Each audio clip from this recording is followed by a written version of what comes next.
Hi guys, and welcome back to our channel. For today's video is how to turn on Facebook birthday notifications. So it's just pretty quick and simple, so let's go. So first thing you're gonna do is open the Facebook app on your mobile device.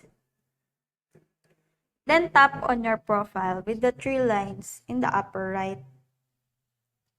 Now scroll down and press Settings and Privacy.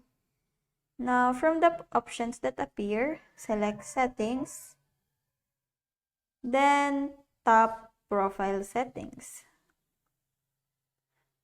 Scroll down to find and tap on Notification Settings. Now, under the Notification Settings, tap on Birthday. Now, as you can see, it's already enabled.